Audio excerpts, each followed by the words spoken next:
Rivers flow all through golden dreams in the hills where treasures gleam. Hand in shovel, steady hand, searching for a promised land. Under starlit skies we roam, finding peace our hearts find home.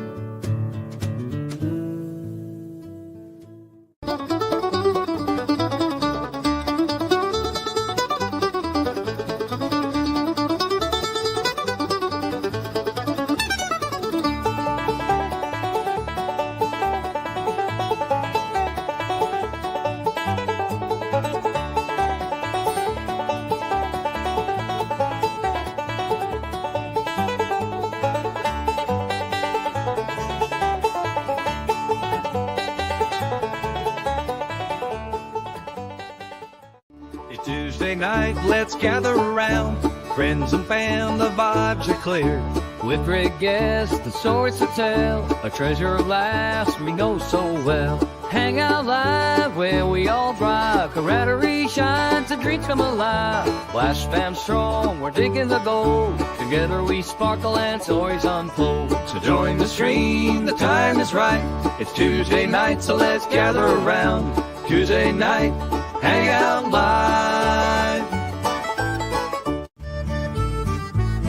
It's Tuesday night, let's gather round. Flash in your pan is the place we found. Golden treasure, stories to share. FlashFam's here, good vibes are in the air. Tuesday night, Hangout Live. Digging for dreams till the night is done. Join the crew while the treasure thrives. It's Tuesday night, Hangout Live. So grab your pan and bring your cheer. FlashFam's calling, the gang's all here. Tuesday night, we're going strong. Come join the stream where you belong. Tuesday night, let's gather around. Flashing your pans, the place we found. Golden treasure, stories to share. The FlashFam's here, good vibes are in the air. Tuesday night, Hangout Live. Dig it, the dreams of the night is done. Join the crew in the treasure thrice. Tuesday night, Hangout Live. So grab your pan and bring your cheer. FlashFam's calling, the gang's all here. Tuesday night, Hangout Live. We're going strong, and join the stream where you belong. Tuesday night, let's get around. Flashing the pans, the place we found. Golden treasure, stories to share. FlashFam's here, the vibes are in the air. Tuesday night, Hangout Live. Tuesday night, Hangout Live. Tuesday night, Hangout Live. Tuesday night, Hangout Live. Join the crew in treasure thrice. It's Tuesday night, Hangout Live. So back up and bring your cheer. FlashFam's holding it to hell. Tuesday night, Hangout Live. Tuesday night, Hangout Live. Tuesday night, Hangout Live. Tuesday night. It's Tuesday night, let's gather round. Flashing your pan is the place we found. Golden treasure, stories to share. The FlashFam's here, good vibes are in the air. Tuesday night, Hangout Live. Digging for dreams till the night is done. Join the crew where the treasure thrives. It's Tuesday night, Hangout Live. So grab your pan and bring your cheer. FlashFam's more than the gang's all here. Tuesday night, Hangout Live. We're going strong. Go join the stream where you belong. Let's gather around. Friends outside, the vibes are clear. With great guests and stories to tell. The treasure lies, we know so bad. Where we all thrive, camaraderie shines. The dreams gone high, just flash where on. To dig in and go, they step very small. And stories unfold.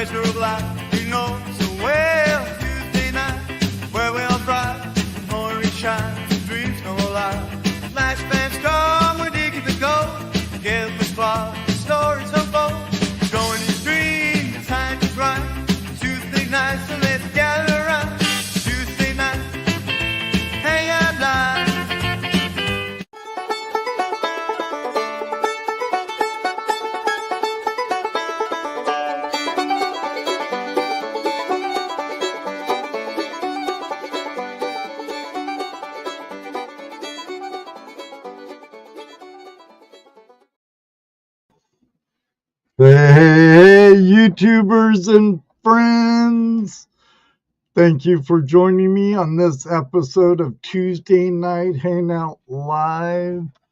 Tonight, I have a return visitor with me, a fellow Washingtonian. Yeah, I'm a misplaced Washingtonian, but I'm still a Washingtonian.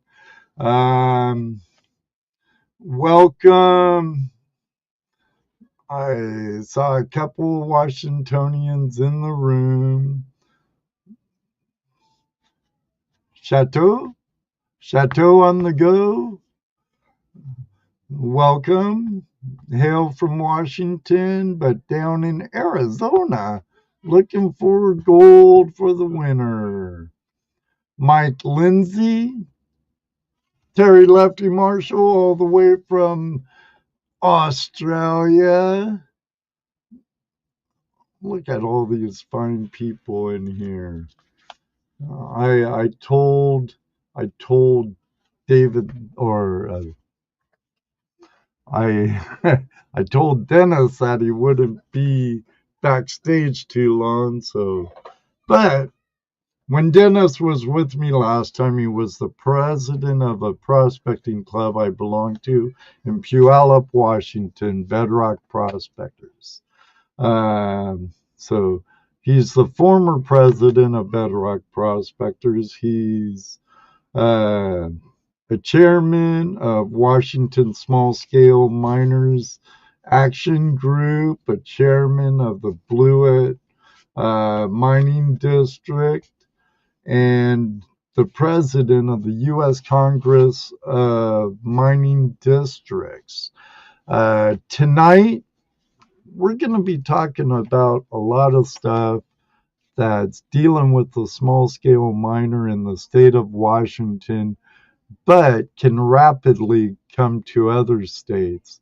So I will be talking about the importance of belonging to groups that help fight for our right to mine, and the importance of mining districts.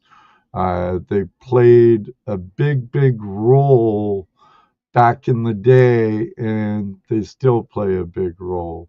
So let's get the show going. Let's get to my guest. And so on that note, we'll be right back after this. Hello, everybody, and welcome to another episode of Tuesday Night Hangout Live.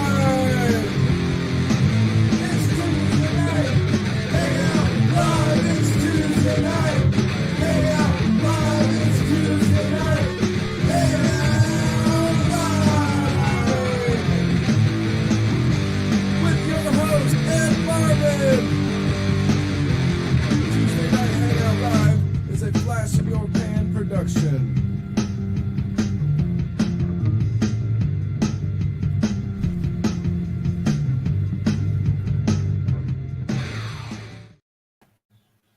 Oh, welcome back to Tuesday Night Hangout Live, Dennis. Hey, Ed.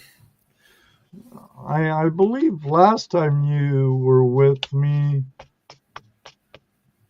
there was the vice president of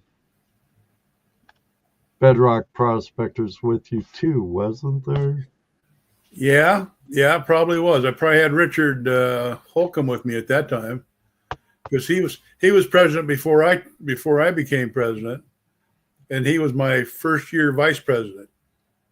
I believe that it's Like that. the right person. I didn't take the time, with work and commute and life in general. At work today, I'm like, how long ago was Dennis on? It had to have been a good 5 years. And I was actually going to look for that episode, but I got carried away with unwinding and watching some videos before the show and eating dinner that I just didn't do it. Careless Whispers, Karen, good to see you.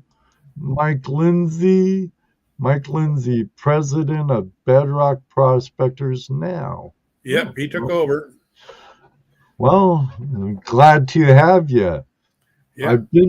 I might want to talk to you, Mike, because I've been wanting to do a little, like a month of like the importance of clubs and groups, organizations in the small scale mining community, and the roles they play.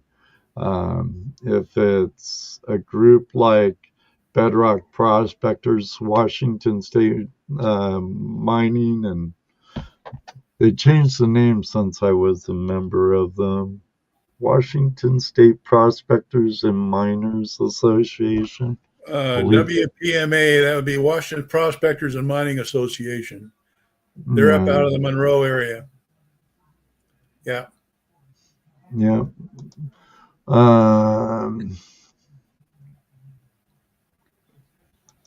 Mr. Lodak, the world's greatest moderator on my live streams, that is. 6 years ago, last time you were on. Okay, that makes sense. Thank you, Mr. Lodak. So it was the first year of the season. So, damn it, a long time ago. A lot has changed since then. A Yeah. lot has changed. And everybody, Nightbot will be throwing down some links to the U.S. Congress of Mining Districts, along with, I believe I have all three.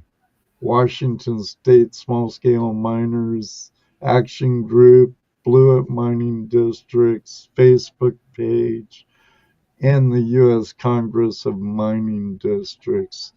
Nightbot will be dropping those links here and there periodically through the night. So I know you've been a guest before, but it's been a long time, and this time I have you by yourself. So, Dennis, can you share a bit about your background and how you got involved in small-scale mining and the Okay. advocacy? Yeah, I retired in 2008, and I was a computer geek, senior process control engineer with Weyerhaeuser Company. I spent a lot of time traveling all over the U.S. doing construction projects and that kind of thing. When I retired, I was looking for things to do, and I thought, gee, I would like to get into mining. Well, when I took the class, Buzzard from GPAA was still alive, and if I remember right, he's the guy that taught the class. And it was here in Puyallup, downtown Puyallup, and a buddy and I went down to see it. And we said, wow, this is kind of interesting. My first little speck of gold wasn't very big, but it was some wire gold out of Liberty, Washington area. And that's back in the day when we could go in there and work it pretty good. It's all pretty well claimed up now. But back then, one of my buddies had a claim there, and we went and worked that. And at the time, I said, gee, what if we let us? And he says, absolutely not. I said, what about it? He says, nope. He says, this is our claim. We don't share it with anybody. And it was the first time, and he introduced me to it. He was a tripwire vet from Vietnam. And this guy had an opinion about everything. And if I picked up a rock that just looked interesting, by God, I got told to put down the FLR. So I learned real quick we were only interested in one thing, yellow, and we did about an ounce that year. Just a couple of guys with we had an old Datsun pickup bed up in the air, and it washed the rocks in that, and they dropped down then into a 16-foot long sluice box, and we ran the sluice box, and it was nothing but quarter round, half-inch quarter round, and burlap bags, and that's how we worked. And we ran that in the summertime all the time. Well, I was working for Weyerhaeuser at the time. They looked at me and they said, "Son, we're paying you to be our to work for us, so we need you to come work for us. No, leave that stuff alone. Come over here and work." So then for about the next 30 years, I spent my time working for Weyerhaeuser. Well, when I got done, I went back and had a chance to actually kind of do some more on my own, and that's when I joined Bedrock. And that was, I don't know, probably about 2014, somewhere in there. And I've kind of been messing with this ever since. So that's kind of where we've been, and I've been at it ever since. And I my biggest problem was I couldn't keep my mouth shut. So that's why I got all these new hats I'm wearing. So anyway, that's the basis of how I got started in this. A lot of new hats and can't say no. What's that? A lot of new hats because you talk a lot and you can't say no to some things. Yeah. Somebody said, "Well, you ought to take a look at that."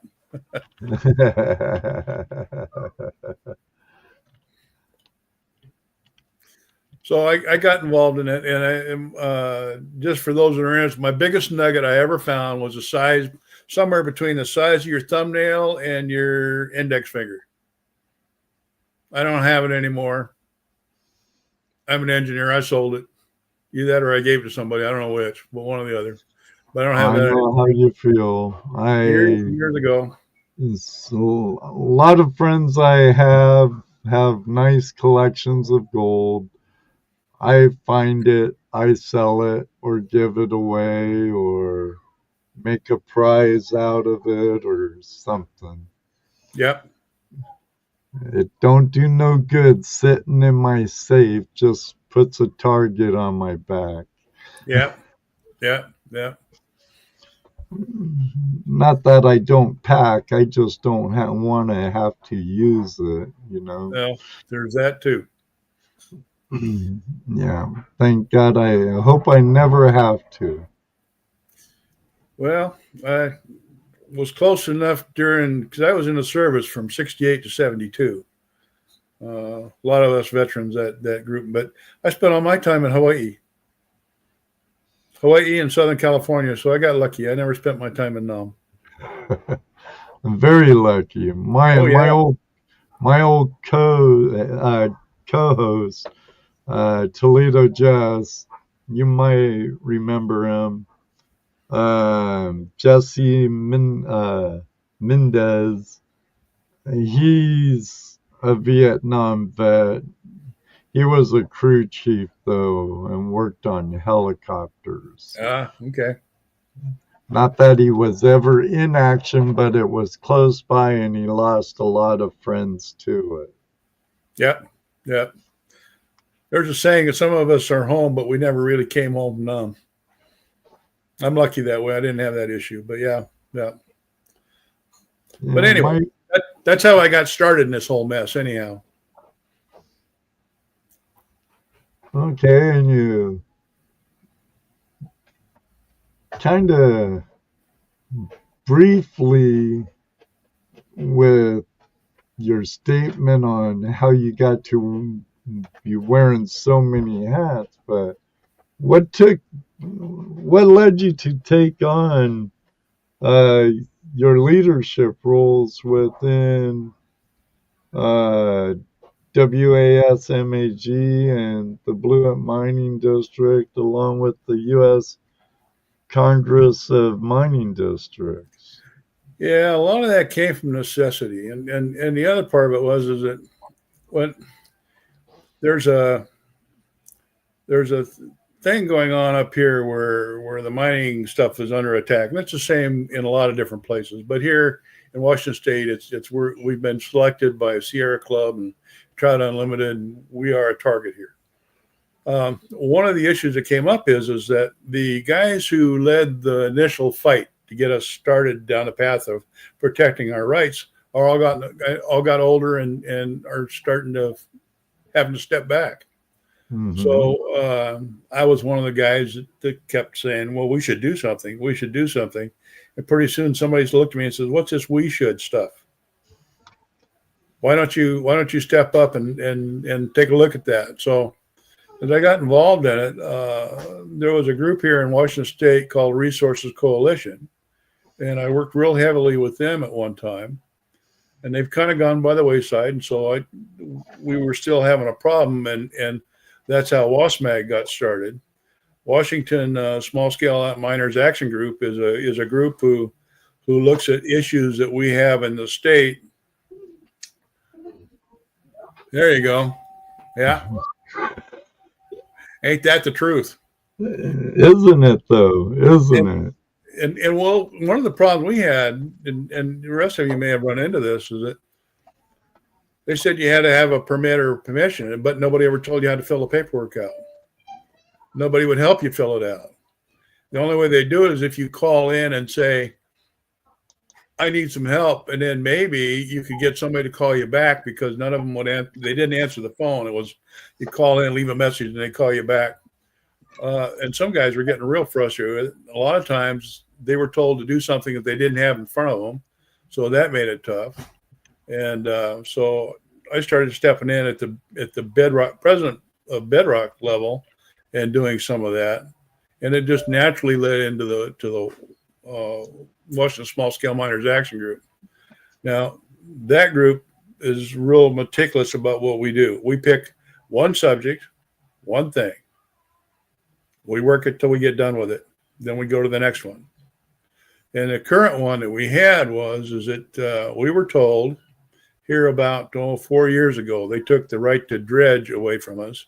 And they said dredging will no longer be allowed in the state, in Washington State. And you can apply for the dredging permit, but we'll only issue it in 3 different places. One of them was the Hoquiam River, and everybody knows there's lots and lots and lots of gold in the Hoquiam River. And the other place they said they would do it was in the basalt plains across from Yakima, across the Columbia River. Well, there's nothing over there but a couple of coulees, and none of them, they all drain out of the basalt, so there's no gold there. And the other place they said was down at the beach. Well, the beach was a place that we could get, you can find gold on the beach, and allowing us to go get the paperwork to do that. But during that whole process, they wouldn't tell us how to go about doing it. So one of the things that they did was they slipped in a requirement for us to talk to Ecology to get a permit from Ecology that said we didn't need an NPDES to do the work. And you just see the guys that I work with, their eyes started glazing over and said, NPDES, what is that? And it wasn't like they're fools or anything. It's just, it's all foreign, this stuff didn't mean anything. So we stepped in and started working with that. So that's how I got into this whole mess, of starting to try to address some of those issues. And the mining district one, now a correction there, I'm not president, I'm vice president. Oh, vice president. Okay. Yeah. But the thing is, I got into that because we were sitting around, we said, we think that mining districts have a lot of power. We're sure they have a lot of power, but we don't know what that power is, and we don't understand it. And it's not clear to us why it's a big deal, but we need to look at it. We need to organize. Can you imagine if a mining district has some power? What does a coalition of mining districts look like? Even more power. Yep, you begin to get at the national level. And what that account was is we said, well, we need to do something about it. Again, it was we need to do something. And everybody looked at me and says, well, we is you and everybody else. And I said, well, okay, I'll help kick it off. Well, we've been out 2 years now. So we were down to Downeyville, California this last summer for the gold show down there. And we're starting to kind of spread out and want to talk to more people and get more involved and do more stuff with it. But that's a whole. We'll talk more about that later. We'll pick that as a subject to get into in depth. But the Coalition of Mining Districts is the next, the final one. I hope. We'll see. So that's how I got into all this. A lot of it came from people looking at me and saying, "Well, you kind of know what this is about. Why don't you look at it?" So, Right. So you just kind of walked right into yep, that's why my nose is all flat. it. A friend of mine who used to also live in Washington is interested, wondering what part of Washington you live in, Dennis. Well, I live in Puyallup, right just east of Tacoma. But if you really want to know, that's not where I work the mining at. The mining is up in the Cascades and pretty much from about south of Randall by about 15 miles, somewhere up in that range. So from McCoy Creek and Randall, as far north as would be the Wenatchee River. And I work it all when I can.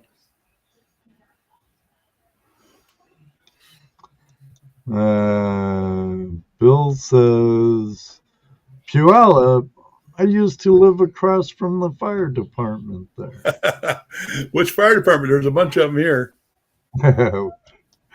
When he lived there, it could have been only one at that time. I don't know. Could have been, yeah. We moved here in '78, so that's how long I've been here in Puyallup. And East Side, he says. Now, I know I have some Pacific Northwesterners in the house, and some of my regulars are Washingtonians and Oregonians.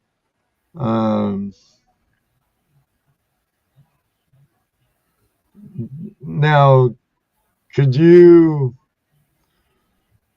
share some of, do you have any recent successes that or milestones with any of the groups you belong to?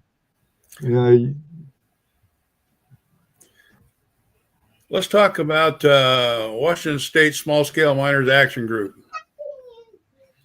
The stuff that we've been doing there is we put together a form letter that's filled out by guys who want to apply for an HPA. An HPA in Washington means that you're going to either be working in the creek, moving rock, doing things like digging and that kind of thing, or you're going to be working with water. You're going to take water out of the creek and use it like in a high banker. Okay, so that's when you'd want to apply for an HPA. HPA is applied for to Washington State Fish and Wildlife, and they're the ones that approve that. But before you can approve that, or before you can do that, you have to write this letter to Ecology that says, I'm not required to have an NPDES. Now, an NPDES is what is that? National Pollution Discharge Equipment Systems. I probably got that wrong because even I don't get it right all the time. Anyway, it's a form of, basically what the form says, or what the idea says, is that I am polluting, but I'm going to keep polluting from being a problem because I'm going to do this. Okay. Well, when you describe a recirculation system for a small high banker, and you've got a 200-gallon recirculation tank or volume or whatever, and you've got a pump, and you're going to fill the water from the creek over into the recirculation system, and you're going to use a gas-powered pump to do that, you need an HPA. But if I took 5-gallon buckets and packed water from the creek up and put it in the recirculation tubs, I don't need an HPA for that. Okay? Moot point, but it's how the system works. It's how it's done here. The other side of that is that when you get done, you got to dump the water on the ground. Well, if you dump the water on the ground, does that require a special permit for discharging wastewater? Which is another part of this whole thing. So when you write this letter to Ecology, you get all this back. They look at it and they say, okay, no, in your application, you don't need an NPDES. So you take that letter, you put it with the HPA application, and you send it into the Fish and Wildlife. Okay. Sounds complex. It really is, but it's not terrible because you can fill out the paperwork and do it.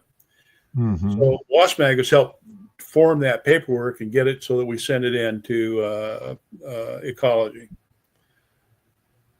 We have got something like 15 HPAs in an area that they told us they would never issue an HPA in. And those are for high bankers operating above the ordinary high water line. In other words, we're not dumping any dirty water back into the creeks, or we're not violating the Clean Water Act. We're going to dump the water on the ground, and that water is never going to be allowed to get back into the creek. It has to seep through the ground. Seeping through the ground is important. That's a sand filter. At first, he said, well, you can't do that because it's hydraulically connected. I said, no, it's not. I said, we're not dumping it into a dug hole full of water. We're dumping it onto the ground so it filters through the ground. All that material gets pulled off in the ground and never gets back into the creek. Mm-hmm. And then the other thing that I recommend for our guys is to take use a turbidity tube, which, if you think about it, the easiest way to think about it is it's a clear plastic tube that surrounds a fluorescent light bulb. And you put a little target down on the bottom of it that's black and white. And you pour water in until you can't see the target anymore. When you get to that point, the distance there is a reading of turbidity. Complex, I know, but that's how it works. So if you measure upstream and measure downstream and there's no change, you're not polluting. Right. So those are the things that we have been successful in getting through. Okay. Now we just got challenged by Trout Unlimited. But they didn't challenge us. What happened is that I'd like to say we figured this out, but we didn't. It was kind of blind dumb luck. But what happened was Trout Unlimited ended up suing the state of Washington. So we got to watch the battle between Washington State and Trout Unlimited on the use of being able to use a high banker outside the ordinary high water line. Now, Trout Unlimited won that case, or 1 point in that case, and it has to do with getting the right permits, jurisdictional permits for each folks that have jurisdiction in an area. It's got to do with state law, but it's a very strict point. We're waiting for feedback from Ecology and from Fish and Wildlife on what the solution to that is, and then we'll be dealing with that next. But yeah, that's a win in my case. I mean, I look at it as a win because before, it took us 2 years to get all this paper figured out, but before that, we had no idea how about going doing any of this. Mm-hmm. And those guys, none of them volunteer to tell you how to do it, so that's a problem. Yeah, and I'm sure they did that by design anyway. Well, and the folks in California ran through that, I think, with the water department. I think they had another name for the group in California, but it's the water board that makes the decisions about that part of it. And I think it's the same as our ecology group. I'm not sure, but anyway, they ran into that where they couldn't get an answer. They were told they could dredge, but they had to get a permit, and then they couldn't get a permit issued for 2-3 years, something like that. Yeah. Oh, and we have the science on our side, in that the real science too. Science doesn't matter. No. I mean, the issue. I mean, nobody has proven yet that there's a bunch of fish died behind a dredge. No. Now, I filed a FOIA, Freedom of Information Act, with the state of Washington, and there's never been a reported case or a case issued. Thank you, Water State Resources Control Board. That's right. But we filed a FOIA with the state of Washington, and they finally had to give up. They couldn't find any citations ever issued for a fish kill due to a small scale miner actions. And yet we've been accused of killing all these fish, and there's nothing behind it. So science hasn't got a lot to do with it, and neither does legal stuff. It's got more to do with touchy feelings kind of thing. So the other thing that WASMAG is working on right now is we're working with PLP to that's public lands for the people out of California. We're working with them on bringing reclamation dredging to the state of Washington.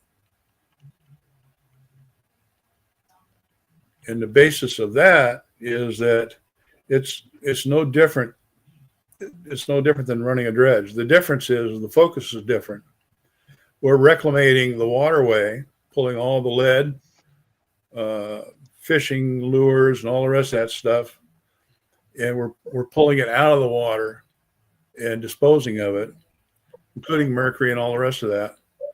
And if we get any gold in the process, that or other material, that's fine. But what we're actually doing is reclamating the creek and the river. So we'll be looking at doing that here coming up. So we'll see. That they do, Dave Green. That they do. David Green is the president of the U.S. Congress of Mining Districts. Okay. So he's the president. I'm the vice president. And we're trying to make. I think I had it right in the description below, but here I'm shooting from the hip and ad-libbing all the time, and oops. I've stood in front of crowds with people that I've known well for years and not remember their damn name. Kind of just drives me nuts. Yes, I understand.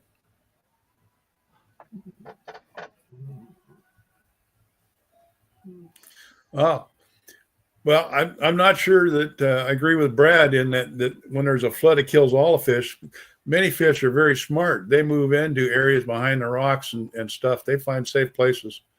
Otherwise, there wouldn't be any fish in that river when the flood subsides. And out here, we've seen pictures of when it's flooding, the fish swimming across the river or across the roads out here, which is pretty common.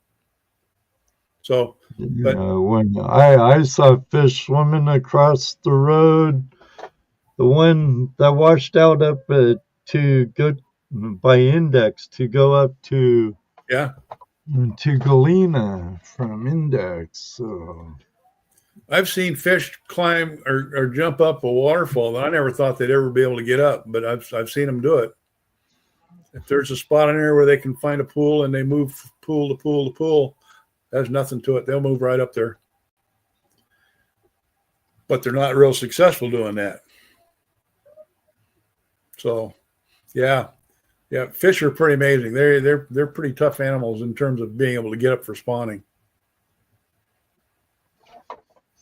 Yeah, like I told you on my claims up in the Mount Baker Snoqualmie National Forest, I had 3 waterfalls below my claim, and I know the last one, it was like 100 feet straight.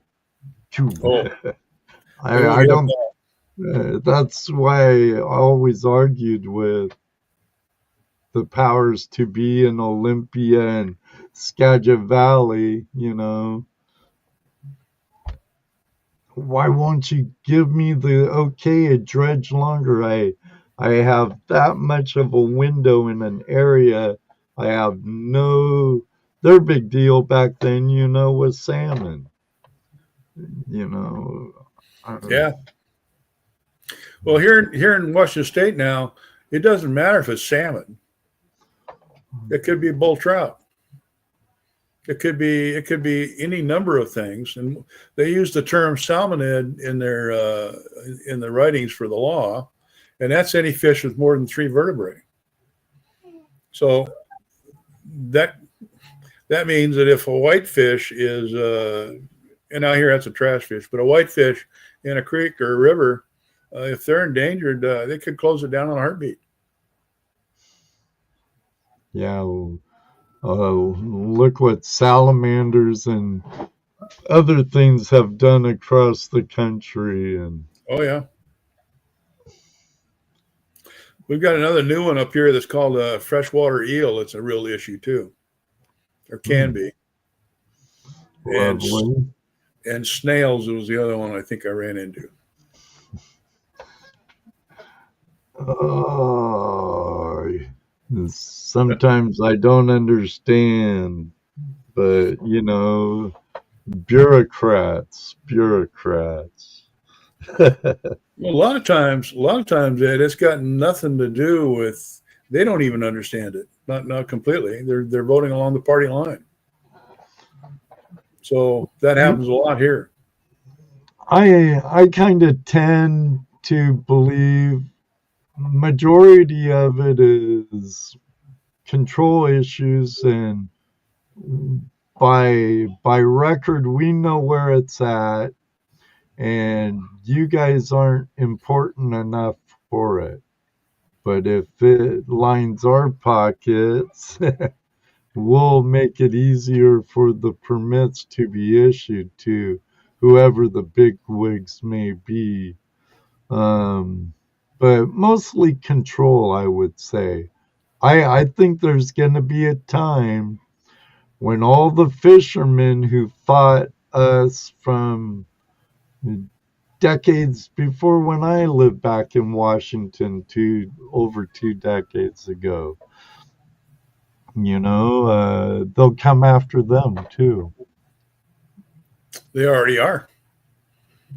Have you checked the prices on what it costs to buy a fishing license and when it's open for fishing and where?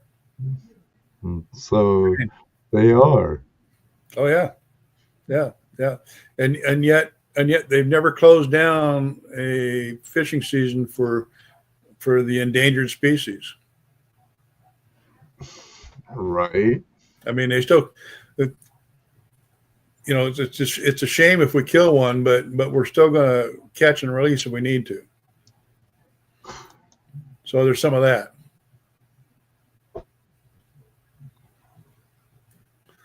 That escargot can go. I like that. Yeah. Yeah, old Bill's part of our peanut gallery. You'll see some good comments coming from that man. You know, 30 years ago when I was pretty active up there, we would talk to 4x clubs to help with us, and we get shot down. It's like, it don't affect us. They're not bothering us. And the next thing you know, they're closing roads and getting at them, and they'll do it even more with the fishermen, and they'll make it like, we don't want no one out in our forests except for animals and us. And when I talk us, it's not us. You know what I mean? Mm-hmm. Yeah, it's changing a little bit out here as more and more roads get closed. Not only are they closing off mining areas, but they're closing off access for folks that just want to travel.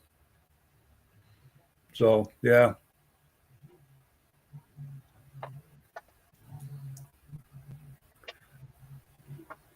Yeah.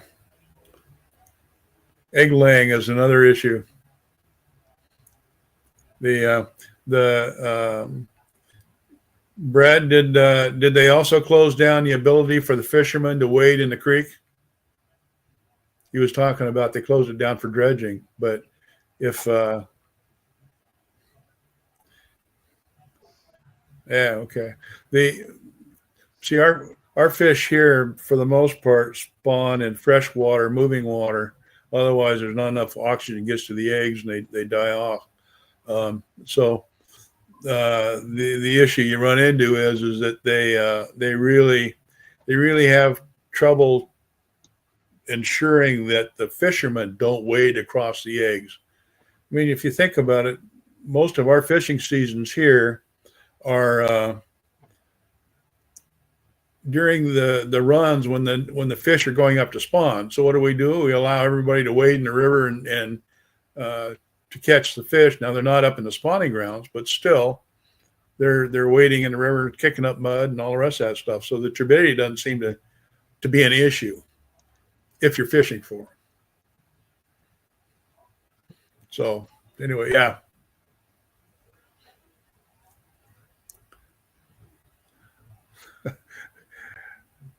Yeah, guys. It's the issues that we run into. I mean, I had an access issue where I have a new hard rock claim that we just filed here 2 years ago, and we wanted to get into it to do some work.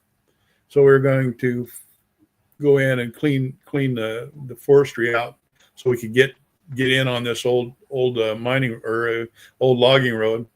And the logging road had tank traps and stuff like that in it, but it had trees on it that were 2 and 4 inch diameter trees and stuff. So they were growing in the middle of the road. Right. We want to clear that out. They wouldn't give it to me. They wouldn't let me do it. The very next year, they sent a crew in there to thin out the trees.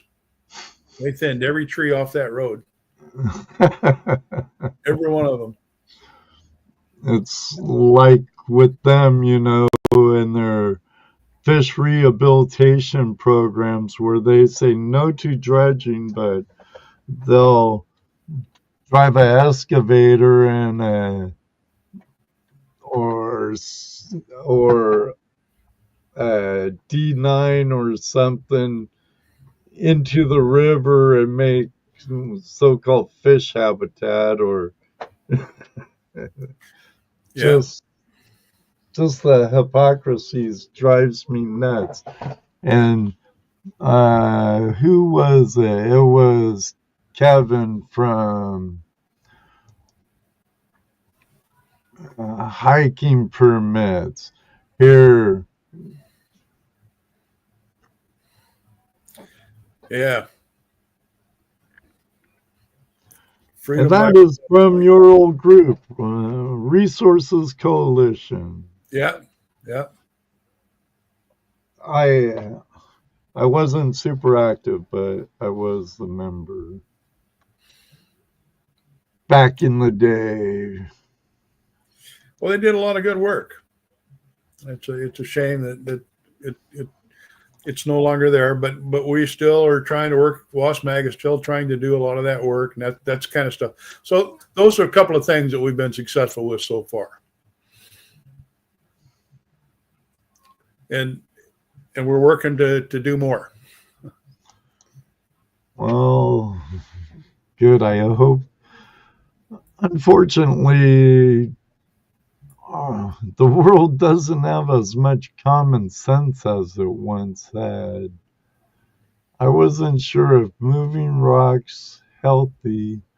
Now that I see their arsenic and lead in the rocks, would it spread in water? In no way downing dredging, just curious. Well, I can tell you this. I am told by environmental specialists that if you move it, it spreads it around. But I don't know if I can move it fast enough to overcome all the lead and lost shot and line that's left in the river after fishing season. Yeah. So I think the answer is no. The other thing you hear about is if you move the rocks, you free up the mercury and it's going to float everywhere. Well, obviously spoken by folks who haven't got a clue how that works. The mercury, even though if it breaks up in small little beads, it still stays in one piece and still works down. Mercury in itself doesn't create any issues. It's methylated mercury that's an issue, and that usually comes from biology bacteria actually in stagnant water, and it's lasts in the first 1.5 feet or so of mud in stagnant water, and it's released, and then that's how it gets into the food system. So, yeah, I think your concern about that is not valid. Cynthia Wise and Mr. Green, I can't remember his first name. Both of them from Oregon. They were with the EPA at one time, but they wrote a really good paper on mercury and methylated mercury. Well worth reading. Clears up the bugaboo about that, because there's an awful lot of misinformation out there about it. But the other metals, I don't think so.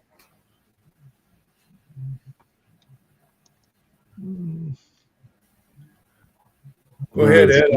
No significant lead or arsenic in river rocks. There you go. David ought to know. He's a metallurgist or special. He's a geology guy, geology engineer. Well, there's so much things that are out there naturally anyway. Arsenic, mercury, and a lot of people make a huge deal of it. Yeah. When I first started, I was my partners and I used mercury on a small gold, retorted it. Nobody got hurt. Nobody. I mean, we were smart about it, but yeah. So now, am I condoning going out and using it? No. Why would you now? I mean, God, we've got equipment that pulls it out pretty good. Gold Cube and a few others that just do a great job of pulling small gold out. So there's no need for the mercury. But back then, that's all we had. Well, yeah, she's over 100 years ago, and the Chinese used it a lot too. But yeah. Well, Alaska Gold Hunter's got a good point. He says they say the mercury becomes methylated and then dispersed. If that were true, the way that all the environmental folks are picking up mercury is using a dredge. Yeah, and collecting it in the riffles just like anybody else does. I was gonna bring up like the Sierra Club doing their dredging now in California, and to remove heavy metals, and they have grants from the state of California and stuff, and they keep the gold as a byproduct. And they had so many dredgers out in California at one time doing it. And when I was back home in Washington, the government, state of Washington, even rewarded the miners for removing mercury out of the waterways. Yep, that was that was up at the Similkameen, I think. Resources had a big rally. What's that? A rendezvous? Yeah, but it was up in the. Was it on the Similkameen or was it? Oh, I think it's Similkameen. It's on up on Oroville, up in northern Washington. Yeah. And they gave it to them up there. Yeah, you never hear about any of that anymore. And when we bring it up in meetings, they don't want to talk about it. Of course they don't. It's against their agenda. Yep.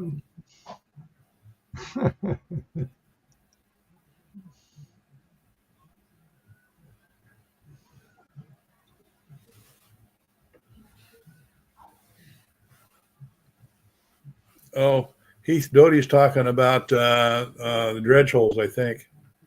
Well, Heath is from New York, and he prospects Vermont a lot. Uh-huh. And in Vermont, it's hands and pans. Technically, you're not even allowed sluices. And him and the creator of the Green Mountain Gold Trap have been advocating for dredging and stuff in the state of Vermont.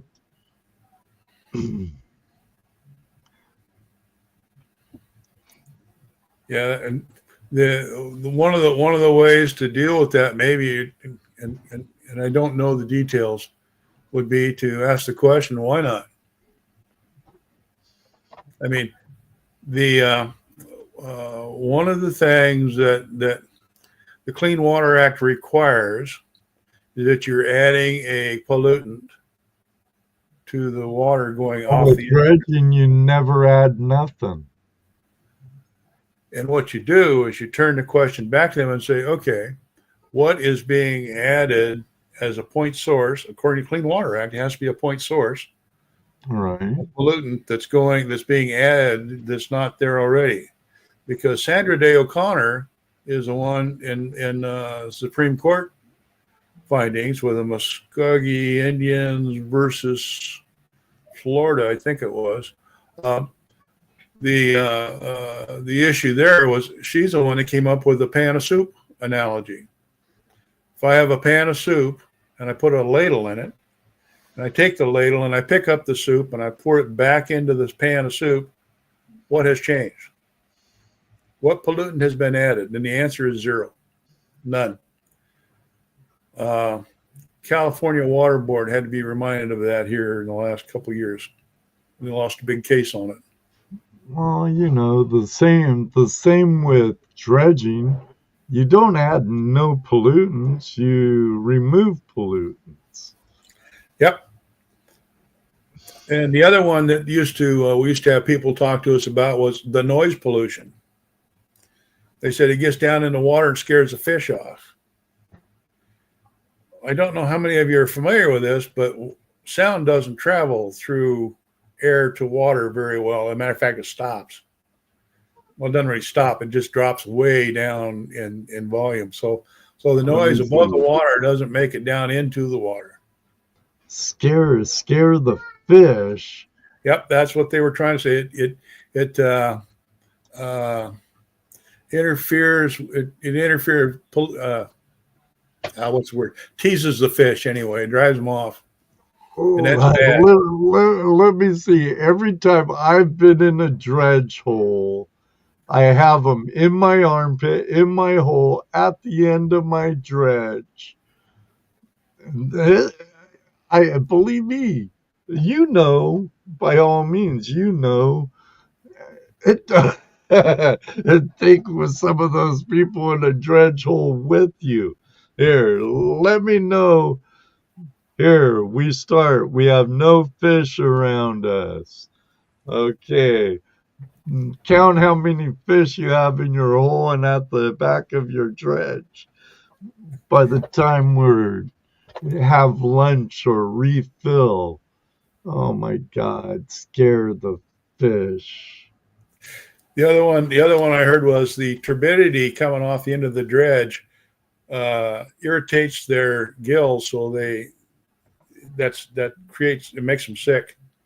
And I thought, well, if that's the case, then every winter, every fish ought to just about be dead, particularly out here, because our streams are so clear and clean during the summertime and spring, not spring, but summertime, that when we get the rain floods in, the turbidity rises. It goes up maybe 3 or 4 times greater than what it was.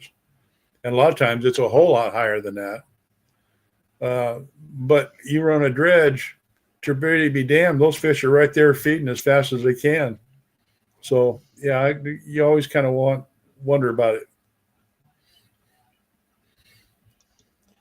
Because a lot of claims are made and there's no proof of anything offered up. It's just an opinion. Here in Ohio, Dennis, we allow the Mohican Fly Fishing Association to fish on our lease. Uh-huh. And we don't reclaim our dredge holes in the section of river, Oh, and good. every one of those, we let nature do it, but every one of those fishermen I've ever talked to have said, we know to avoid your dredge holes, but we like them.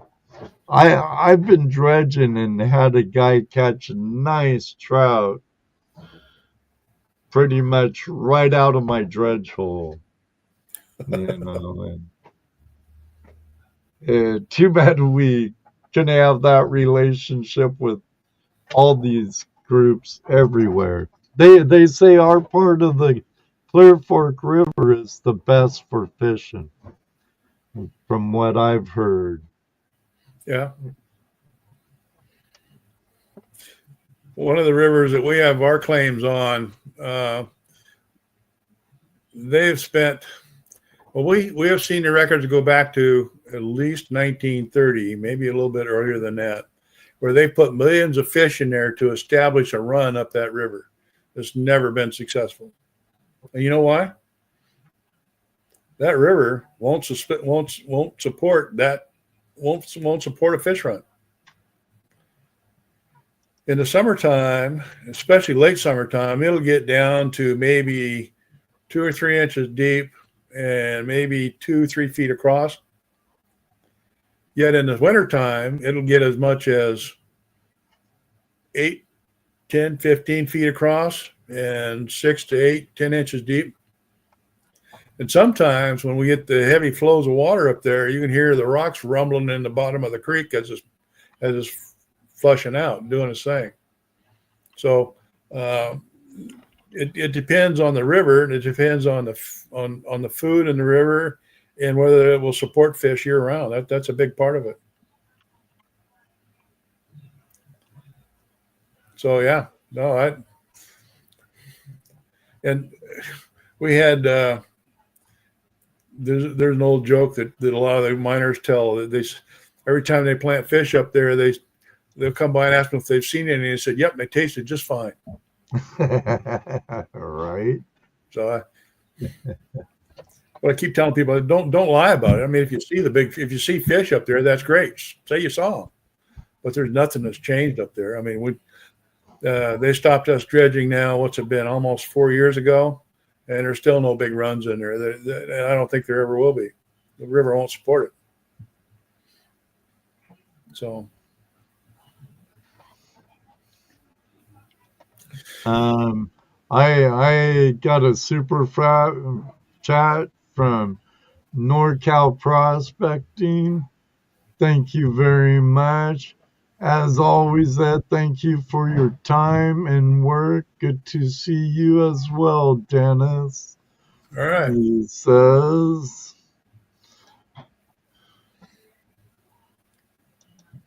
when I was younger, you'd be amazed at how much snow I tromped through to go prospecting, and back then it was through snow in the Cascades. Now here in Ohio, a lot more snow, a lot more. Yeah, as I've gotten older, I do less and less and less, and I do an awful lot of talking about it, but I don't ever do it. There's something about digging a cart out of a ditch that just doesn't turn me on anymore. Right.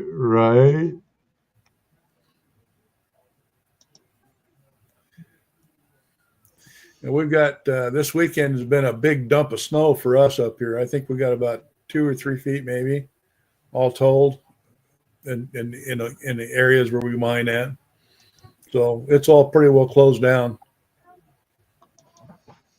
My friend Victor Manzo, Labradary Vicks, he had salmon hitting his boots on the South Fork Nooksack in Washington. Sounds horrible, doesn't it? Huh? Sounds horrible, doesn't it? Yeah. I was probably with you that day too, huh, Victor?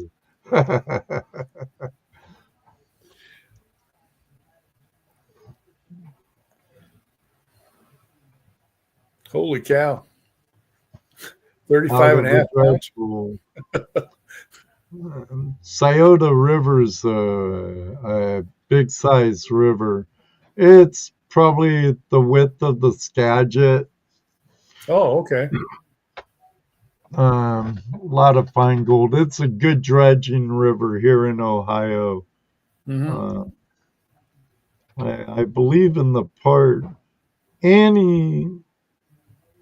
I believe Annie's husband is the owner of Bear Prospecting, and they dredge a GPAA lease on the Scioto.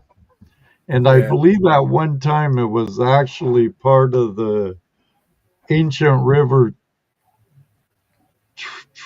trees,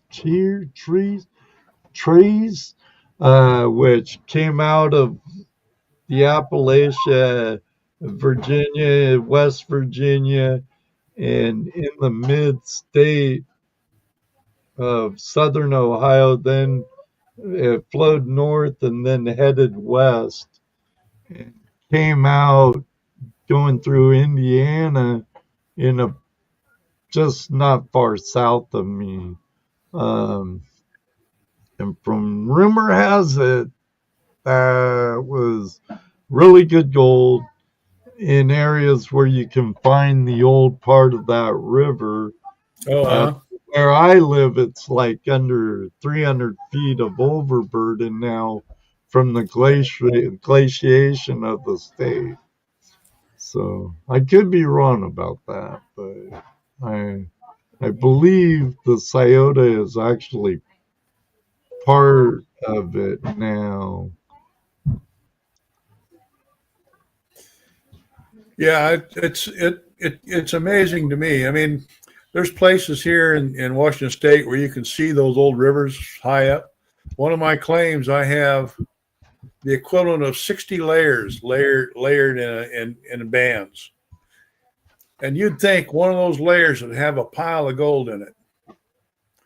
I've checked that cliff face all over, and I still haven't found any gold out of it yet. But hope runs eternal, you know. That's what it's all about. It's inches away. It's just another inch. You know? Yeah. And look at the color band there. God, that looks good. Let's try that. Yeah. So there's a reason why they call some of us prospectors, right, Dennis? Yeah. And then there's some of us that are armchair prospectors because we don't get out as much as we should anymore. But yeah. So but I've been busy. Unfortunately, that comes a little with age. I don't get out nowhere near as much as I used to. And a very good friend of mine I met in Washington State. I've prospected with this guy and shoveled into a high banker many, many times with Victor Menzo. Actually, he still has the platinum nugget we flipped for that we found on a gravel bar on the South Fork Nooksack. Oh. I'm actually really surprised he still has it, but it was a beauty. But we did the only fair thing. Heads or tails? Oh man, I lost the flip. Victor won. It was a nice heart-shaped nugget, if I remember right, about the size of my pinky nail. Yeah, that's what it's about. I mean, sometimes it's not so much the having, it's the finding. Yeah, he actually pointed it out. He spotted it in the sluice before I did too. I found a small platinum nugget here, and I still don't know where the hell it's at now. I can't find it, but I remember picking it up and looking at it. I dry panned it, and it was off of an old river flow. It was elevation was probably about 3,000 foot elevation, which for us is kind of high. I mean, the highest stuff that we have around that we get into much is about 5,000, 7,000 feet. So, yeah, but yeah, it was up above the creek on the side of the road in an old Old riverbed. Just got lucky.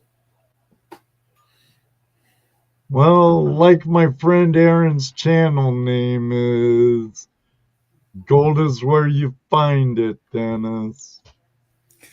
Yes, and sometimes it defies all logic, but yes, it's where you find it. Oh yeah, I found really good gold on outside bins and places where the books and people would say, "Oh, you'll never find no gold there." And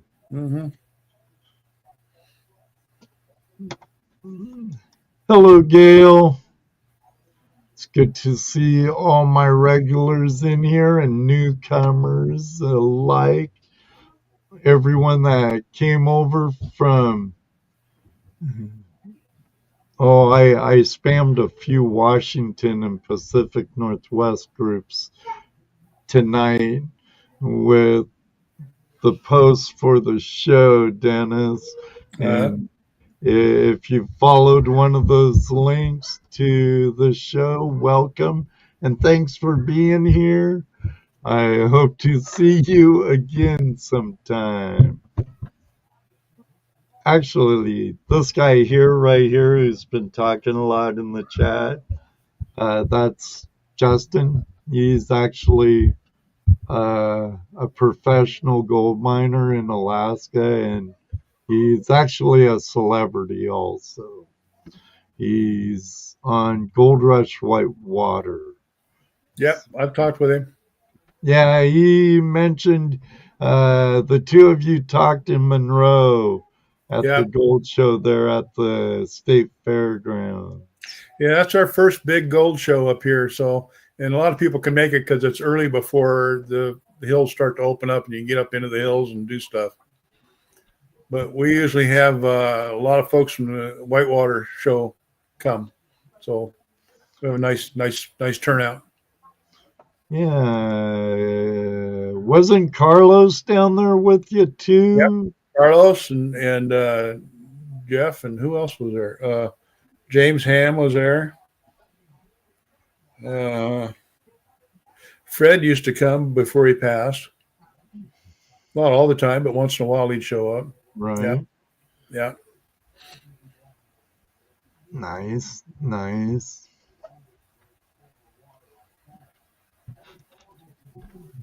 It was nice talking to someone who is doing something and knows the fight. Well, thank you for that. We try. I like to hear of any really good gold shows in the western states, not in Washington, that might be good for a USMC. That's U.S. Congress of Mining Districts. Try the one in, Rob, you're in the house. Quartzsite, Arizona has a big show, I believe, and Vulture Days just ended too. Hey, Kai! Oh, I was back there for my mom's funeral 2 years ago, buddy. Good seeing you, Kai. Kai's also an officer in the U.S. Congress of Mining Districts. Way to go, buddy. Quartzsite Miner and Tucson Gem and Mineral Show. Yeah, me and Kai has been talking for a very long time. Yeah, Kai's good people. Yeah, we're all good people.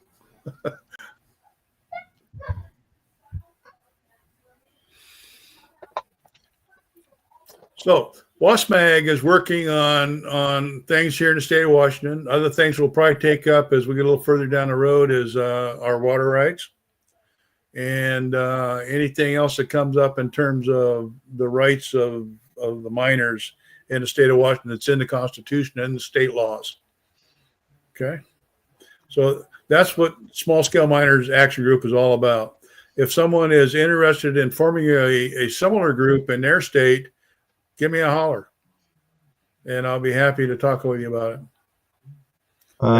Have you ever got together with Kirby Jackson? I believe he's really active with the Waldo Mining District in Oregon. Yeah. And I want to get down and talk to him. I've talked to him a few times online, emails and stuff like that, but I've never met him. And I'd like to do that once. Yeah, I haven't met him yet.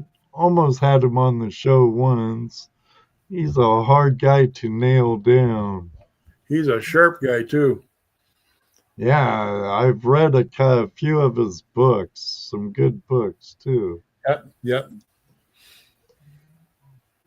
So anyway, if we're done talking about WASMAG, let's talk about U.S. Congress of Mining Districts. Well, we're here for you, so talk about whatever you feel the public here needs to hear, because they actually need to hear it and need to learn how they can fight for their right to prospect and explore for precious metals, not just gold, but you know. Okay. Before I get into the Congress of Mining Districts, let me just say this. I don't know how old Ed is, and it's not important, but I'm 75, and a lot of the guys that I know are in that 70 and up range. And it's not that we're running out of steam. It's just that we've run out of the ability to do everything we want to do because we don't have the energy anymore. So you young guys, 40, 50 years old that are interested in this stuff, quit talking about what we got to do. Quit talking about what they ought to look at. You need to get involved and start doing stuff yourself. Okay? And that might be getting on a podcast, learn how to do what Ed's doing, do some of the stuff that I'm doing, but you need to start working at it and getting into it. Now, the other thing is, this is not for just anybody. It takes a special breed of cat to get into this stuff, and if you're real uncomfortable with it, then don't try it. But try to step out of that boundary that you set around yourself, because you can do more than you ever thought you could do. Honest to God. Okay, enough of that. I'm just a little over 10 years younger than you. I'm 63 now. Okay. Not as bright as I once was. But we need people to step in and start learning this stuff, talk to us guys, and get involved. It's not difficult to do. You just need to do it. Okay? So I'm going to get into a spiel here. It's kind of practiced, not real smooth, because I'm still working on this whole thing. But I want to let you know that the Congress of Mining Districts is a relatively new group. Started pretty much right at the end of last year and this year. So we've only been at this about a year and a half. And we're in the process of trying to educate people about mining districts. Now, if you were around MMAC and some of that kind of stuff back when they tried to do this early on, this is different. And I want to show you something. I just finished writing. I don't know if you can see this. Oh, it's all inverted. But anyway, this is a book. It's titled The History of Mining District Administrative Rulemaking. Okay, let me just talk for a bit, and I want to tell you a story. Mining districts were kind of formed back, even way before the colonies declared their independence even. They were starting to work that way. And what was going on is that where we were at was the miners were hurting each other. And a lot of it was due to there was no law, greed, there weren't any rules. So everybody was kind of making stuff up as they went. Well, the mining districts began to form, and most of them kind of formed, I want to say around late 1700s, early 1800s. And the way it worked is that the mining districts, they started writing down rules, And those rules had to do with things like, well, a claim is this big. You have to work on it every year. Everybody that's a member of the owners of the claim have to be working on the claim. So either that or pay into it somehow. And it was, so all these rules were beginning to make, and it was like, wow, this is kind of interesting, but it wasn't clear. Well, in 1866, the Congress got together and they looked at rules of mining, and they said, the mining districts have written some rules that are really, really good. Matter of fact, they're really good. So what we think we'll do is we'll incorporate those into a federal law. And they passed the 1866 mining law. And it wasn't really about mining. It was about ditches and stuff. I mean, when you go to look at it, it's like, holy cow. But there's a part in there that talks about the mining districts. And what they did basically was, in the very first rule, they said that public land was going to be open for mineral entry, or not mineral entry, that isn't the term they use, but for prospecting and finding and developing. And then they set some rules about what that could be. And basically what they said was the mining districts will set the rules, and that's how it's going to work. Well, in 1872, they did it even more. They said, okay, there's even more to this than that. So we wanted to make sure that when the mining districts make a rule, they can't violate state, federal, territorial, can't violate any of those laws. So what happened was they set that up so that these guys in the mining districts would set the rules up to operate by, and they set a lot of, became not general rules anymore, but very strict and distinct rules. Most of them are ones that we recognize today. They have to do with hard rock mines, how deep they go, how far they go, how big they are, the difference between a hard rock mine and a placer mine, or a load claim and a hard rock mine. So it covered all that, and they went through that, and they made all those rules up. Well, that was just amazing. So the very next step was, after they did the Articles of Confederation, where they put the United States, the colonies, all combined and said, these are the new rules. One of the things that came out of that was they didn't change anything at all about what the mining districts were doing. Okay. And then as each territory was made, and I kind of got ahead of myself, so let me step back just a minute. The territories were put together by the very first one was the Northwest Territory, and it was the area northwest of the Ohio River and east of the Mississippi. And they said, wow, that's a big area. But the reason they made it up was because the King of England had finally admitted that the U.S. had won the war. So the Treaty of Paris set those rules up and said they had to give up all the land that was set aside for the king and all that. It also set up the area that said the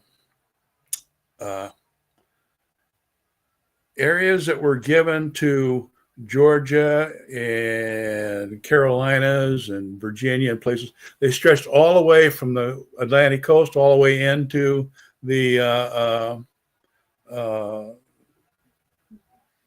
the border of the Mississippi. Okay. That was bigger than more than the states could handle, in these new states. So that was all ceded to the U.S. Congress, and they said, well, what do we do with it? They came up with using the organic law, which is a law that they actually borrowed from Britain, and they put it together and they wrote down everything they had to have for a territory. So they appointed who was going to head up the territory.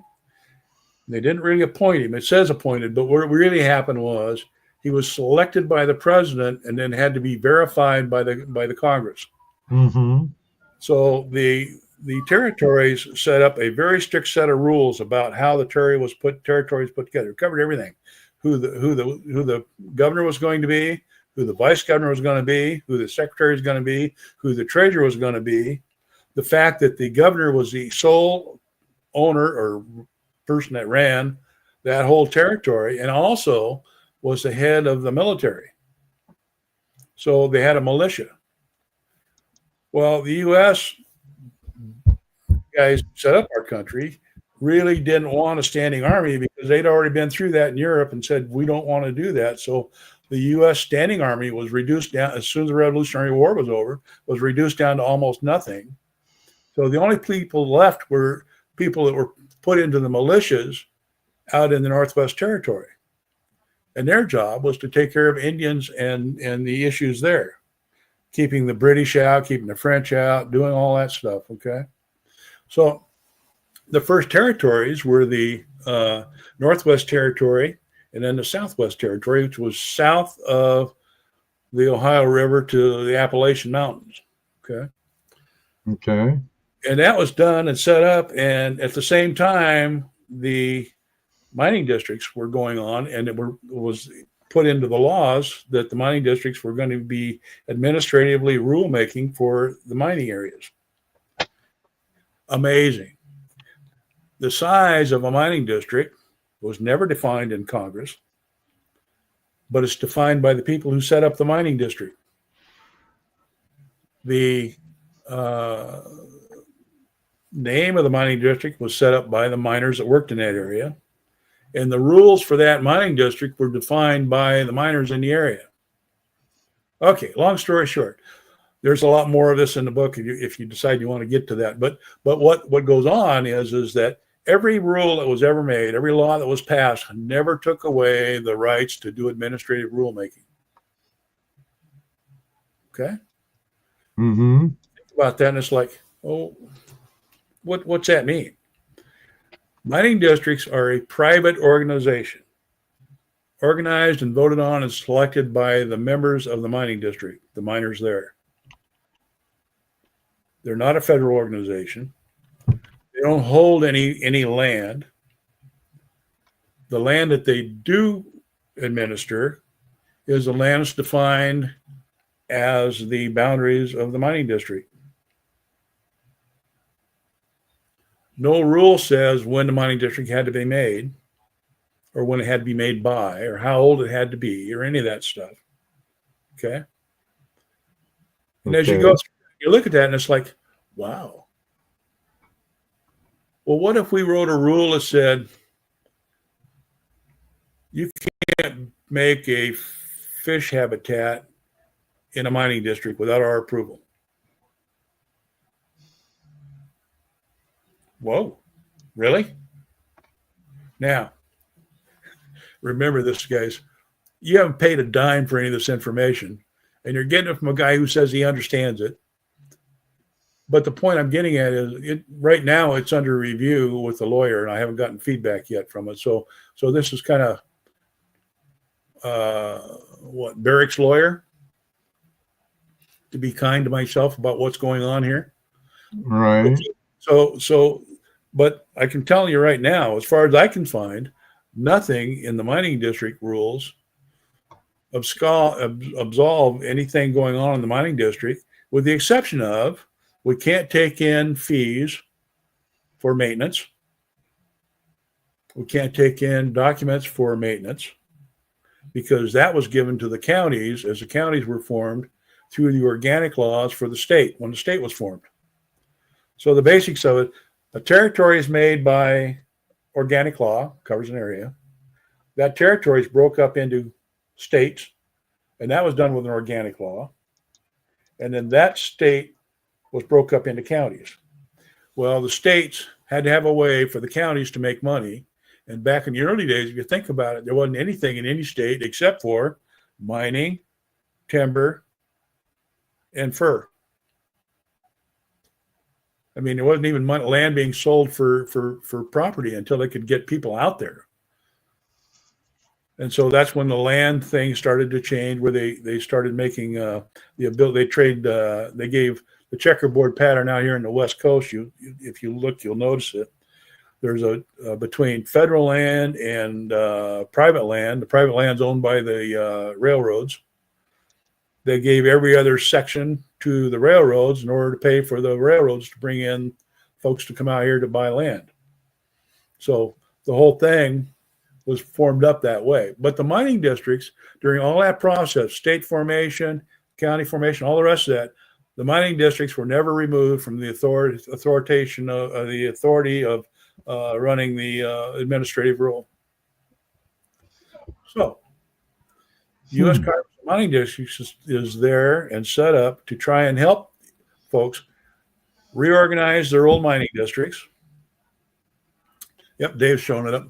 So if you have claims in the historic mining district area, it's just a matter of finding that information about the old mining district, their old bylaws, or finding out other information that specifies that the mining district existed, historical documents, and using that to set up the mining district. Once you have a mining district, then you can join the Congress of Mining Districts. We'll help you get to that point. But the point I'm getting at is that the fact that they can't put a monument on public lands either. Now, the other thing is, and I haven't researched this, so I don't know a lot about it yet, but a lot of the stuff that's been done, presidential edict where, what is it? Grouse Mountain Resort or Grouse Mountain Monument or whatever. Once that was formed by the president, if there's a mining district in the area and it's still active, they need to have that discussion with the mining district, and they didn't do it when they put that stuff in. So there's going to be a legal issue come up later. This is way early. I don't know much about it yet, so I don't know if it's even going to be an issue to actually address. But anyway, that's my story, and I'm sticking to it. I have not found anything anywhere that tells me that the mining district work has been deleted and not allowed any longer. Ed, you're the first to hear it. Lucky you. Remember, everyone, you're here to hear first. So the book I talked about, it's really a pamphlet, 30 pages.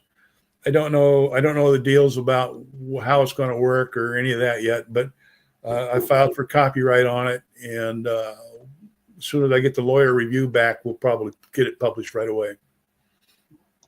So this where do you plan on having it available? Well, we'll certainly be selling it at all the gold shows, that the ones that we attend. Okay. We'll probably set it up through the U.S. Congress of Mining District website, but we haven't even gotten to the point of discussing how we're going to do that yet. But I think it's not going to be terribly expensive. The idea is to get the word out, not to make a lot of money on it. I'm thinking it's probably going to be about $10 plus postage. So, well, remember me when you get it published, because I'll buy one, but I want it autographed by the author. All right. Well, I'll just send it to you. How's that sound? Sounds good, Dennis. Yeah. And I finally, just to show you how new this is, this one was put together last night. Oh, wow. Hot off the press, literally. Oh, yeah, really. And I cussed over. I couldn't believe how hard these things are to put in. Had you cussing over that, huh? The Marine popped out for a minute, yes. I see the crowd's busy talking, chatting back and forth, so that's great. Yeah. One of the reasons we wanted to talk about this was to make sure, because early on in the show, you talked about it a little bit. You said the old mining districts, they did this for us, but they kind of, people really don't understand that they still are an active part of the system because it was never removed. Nothing anywhere, and there's a few exceptions in states where they took away the right for a mining district. You can't form a new one. And I think it's Arizona or somewhere like that. I'd have to go back and look at the rules. But the thing is that this group is planning on having all that information together and helping folks put it together. We had a guy down in Downeyville last year get so excited, he went right to the recording office, which I didn't realize for that county was right there in Downeyville. And I don't know if you've ever been to Downeyville, but it's not much. It's a little bitty town. Small North Yuba town right on the Highway 49. Yeah. It took us 13 hours to get down there from up here. What a trip. Right? Yeah. So, all right. So any questions about what I've talked about? Yeah. If there's any questions out there, please tag me so I'll see it nice and bold. That's easy to do. Just hit start writing flash in your pan, and it will highlight orange for me, and that way I could put it up just like this with Mike Lindsay, and Dennis could answer it. I don't know if you can see the chat inside StreamYards, Let me Dennis. see if there's a spot here where I can turn chat on. There should be on your right column, up on very top. It Yeah. says comments, and then there's Oh, there we go. I got it. private chat also, and but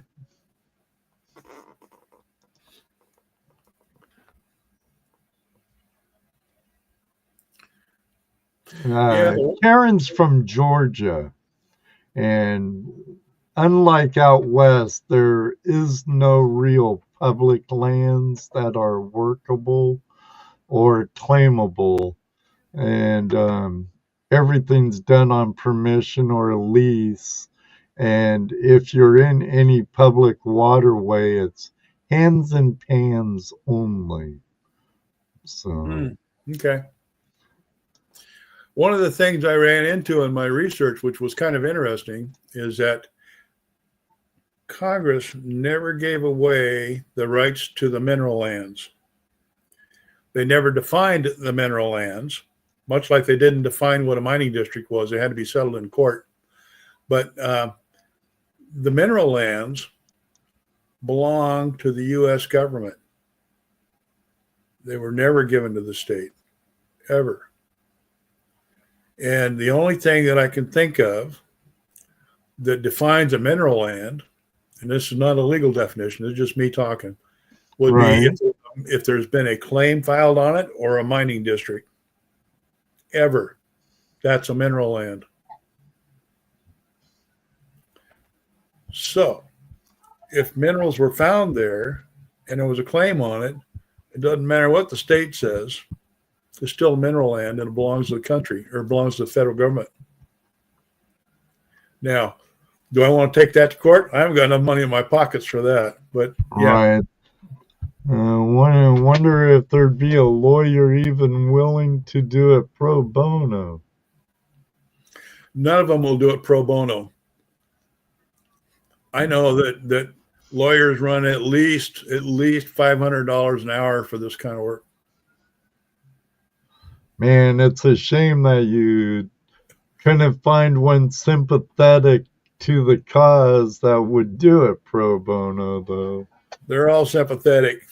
Yeah, to almighty Buck, huh? Yeah. And then the other thing that is going on is that PLP is making a trip out to Washington, D.C. again this spring, either spring or late spring. I'm not sure which. They're going to be addressing some issues out there too. So if you get a chance, go to their website and look at their latest newsletter. It'll have some of the stuff. Mr. Lodak or Y Gold, can you drop PLP's URL in the chat, please?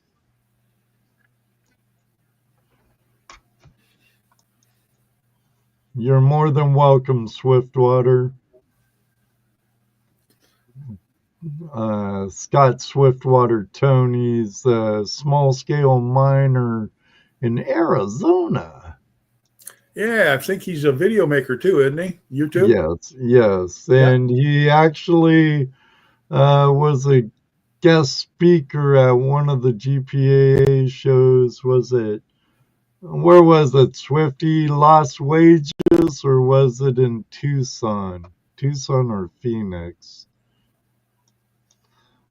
But he's a good guy. He's originally from next door. Hey, Sonny, Evergreen Prospector, welcome. Hey, I know that guy. He must know you, Dennis. Oh, like I said, I can't keep my damn mouth shut sometimes. Yeah.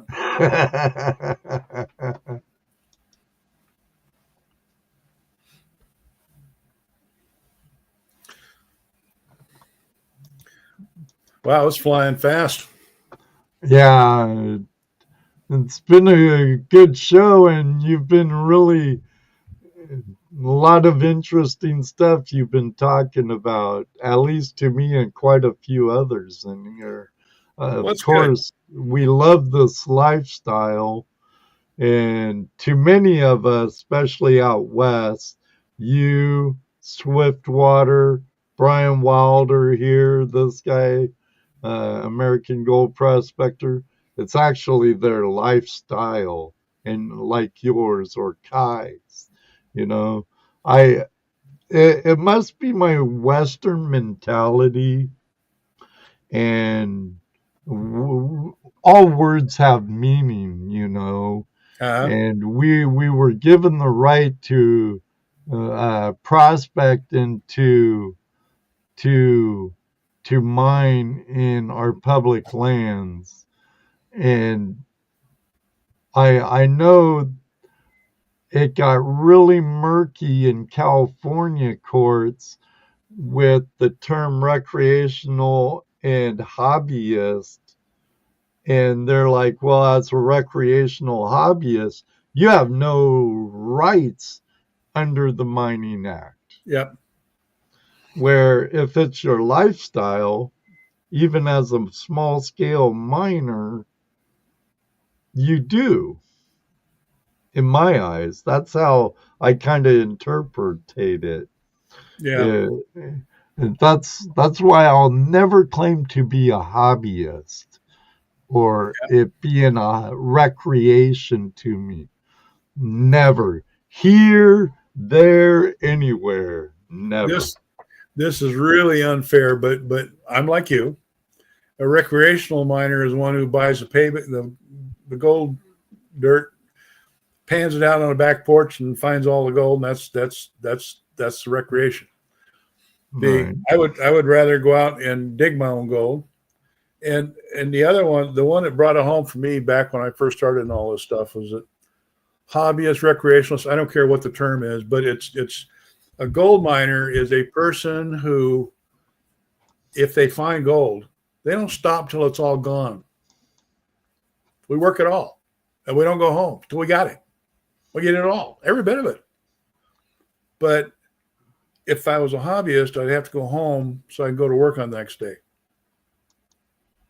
Now, keep in mind, having said all of that, I'm retired, guys. I don't have to go to work. Right. Yeah. And yeah, work that till the pay streak ends. Oh, yeah. It's going to pinch out sooner or later. So, well, it always does. oh, Just yeah. gives you an opportunity to go find another spot. Yeah, next one could be a few inches away, too. Yeah. I keep telling myself that. Even still today. Yeah, I'm a sore back prospector. And I agree with you, Justin. Small scale miner. Yeah. Yes. Because it gets the problem we run into, or one that I run into quite a bit, is twofold. One of them, we're so small, nobody wants to talk to us. So when I sit down and write a letter to Forest Service or to Washington State Ecology, a lot of times I get ignored. They don't even respond. Okay, and so the technique we use, that I use anyway, is I'll send them an email, then I'll send a copy of that email in certified mail where they got to sign for it. Mm. Now I've got a proof that they've got it and it's been received. Because one of the problems we ran into is they said, well, it must have ended up my spam file and I didn't see it. Well, I don't buy that too well. I have a lot of trouble with it. And I usually kind of come, if it's face-to-face meeting and no recording going on, I get right in their face and talk about it. But when it's me by myself and working with these guys, and just keep in mind, just because somebody told you something doesn't mean squat. If you guys are in an argument with them, you get it in black and white. Then you got something you can take to a lawyer and you can talk about. stuff that's talked about on the phone or whatever. I mean, I won't even call them. I'll get an email and an address, and it goes with an email followed by certified mail.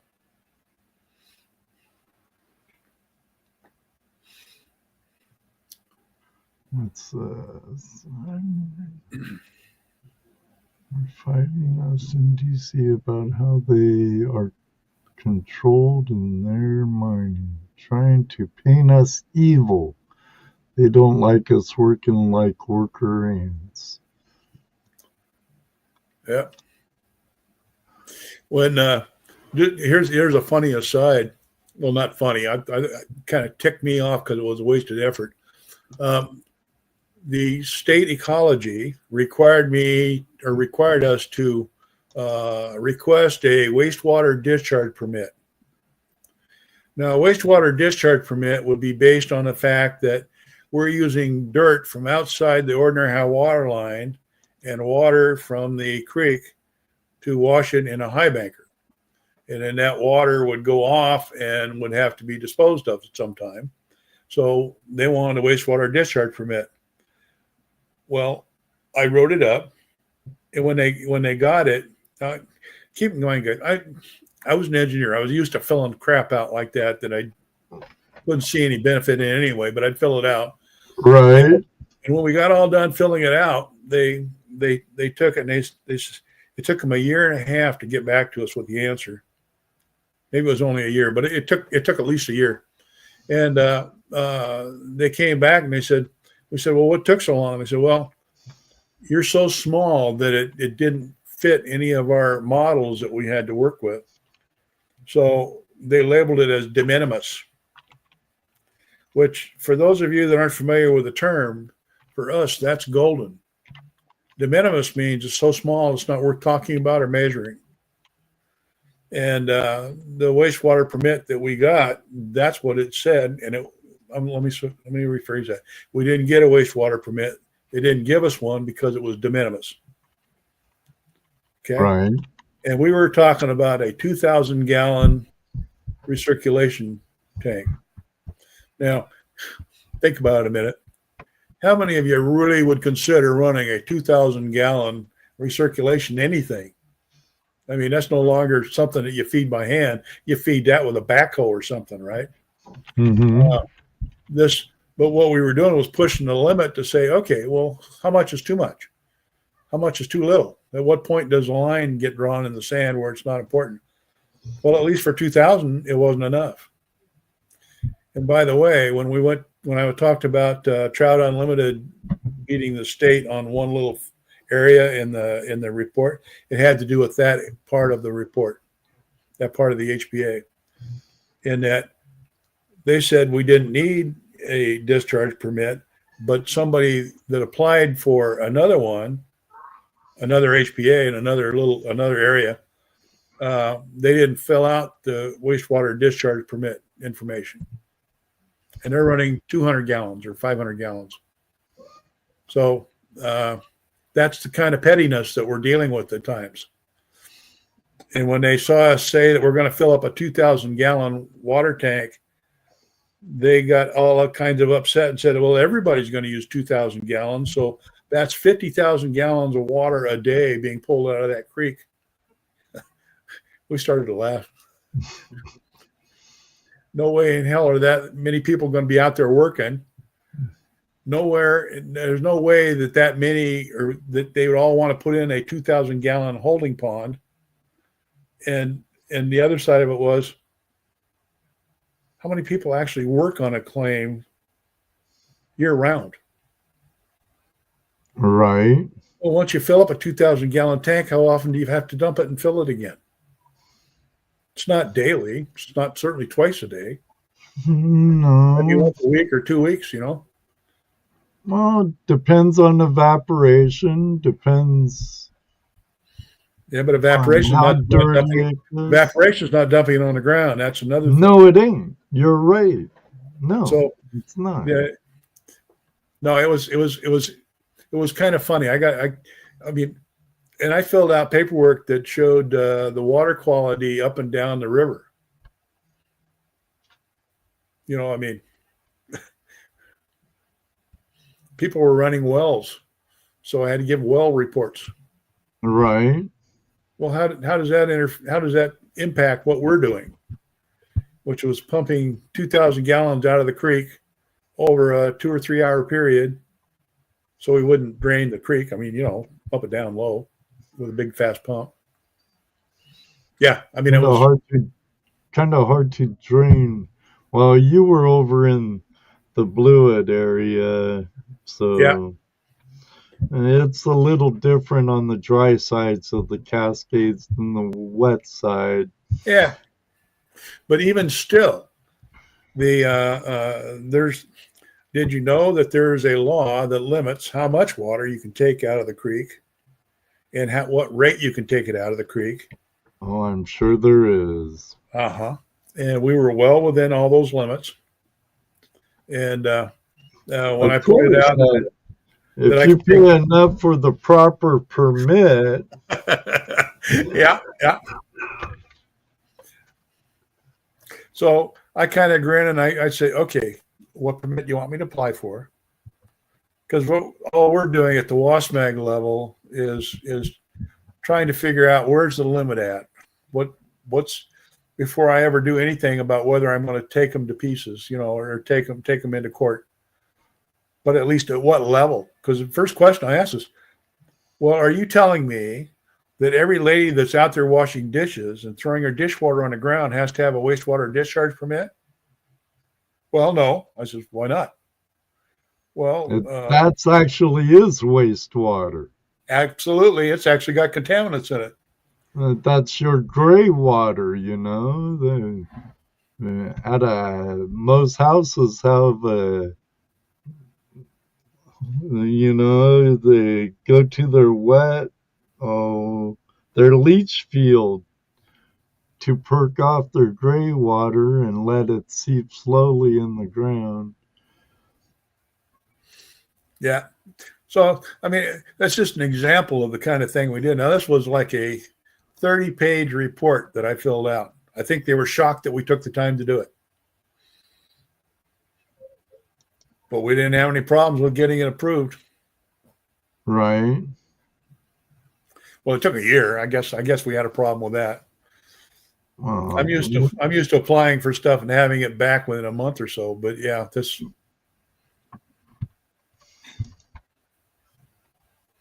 Well, yeah, settling ponds, David. Let it perk back into the groundwater. Yeah. And then it's filtered out as it's doing it.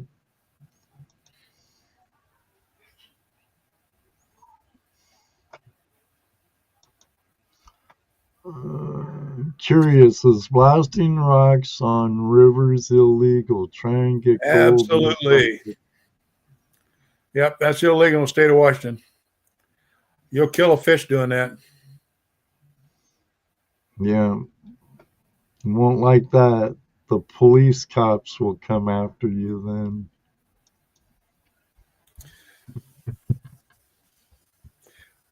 They tried to tell me I couldn't do it on the side of the river either, and I told them, watch this.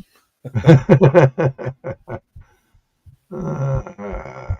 was because we kept harassing them on it. That's the wastewater discharge permit. Mike and I worked together on that.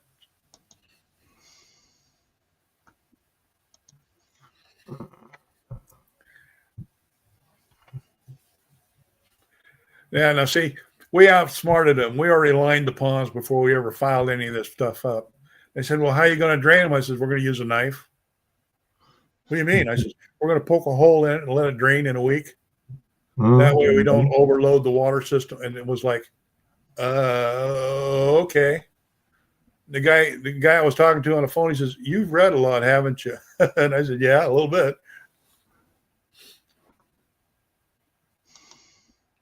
Mr. Lodak says he thinks the fish would have a blast. Yeah, some of them might learn how to breathe in the air.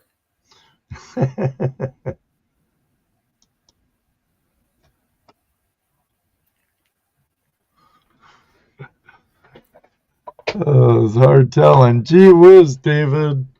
I mean, Doggone it, Dennis. I don't know why I've called you David twice. Well, you probably know David Peterson from Dream Mat, right? Oh, yes, sir. Very well. Okay, that's probably why. Don't worry about it. Same last name. Any relation? You know, No, he's only no, a couple no. states away from you. I was going to ask you guys, when you're dredging and you're working mostly with fine gold, what kind of mats do you use? I use nothing but Dream Mat. Okay. High Banker Dream Mat, Dredge Dream Mat, River Sluice Dream Mat, or the Green Mountain Gold Trap, which was invented by a Vermont guy, and it's patented as Heath, if you're still here, help me with this if I get it wrong.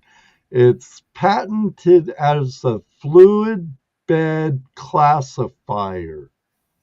So technically it is not a sluice, and you can use it in the waterways of Vermont. Yes, it captures gold very, very good. It's a fluid. Didn't hear it here on Tuesday Night Hangout Live, but technically it's a fluid bed sluice with a removable gold trap. Out of all the fluid beds I've ever owned, it's my favorite.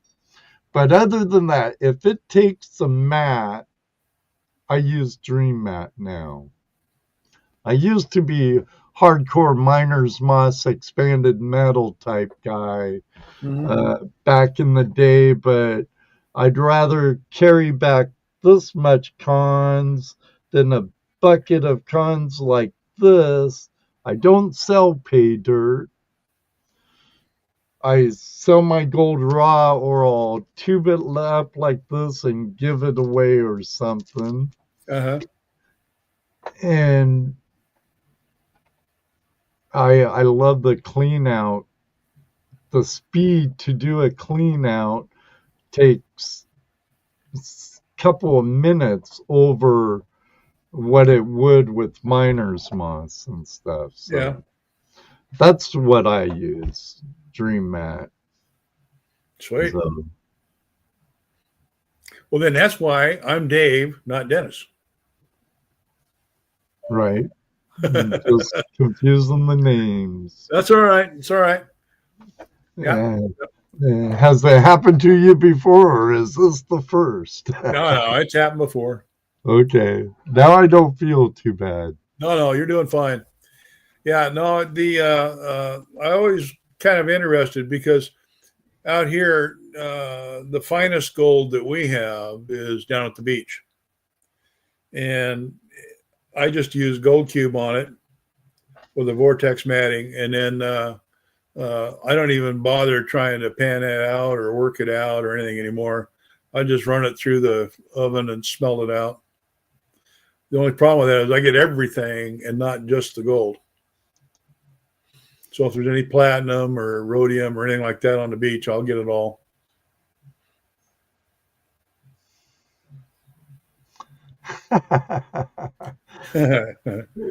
Yeah, but it's 10 here, Bill, and I have an hour commute for work. That means I have to get up an hour earlier than normal. And you're back outside again? Yeah. I got an addition on a assisted living facility putting in. It's a small one, but still, Sarah,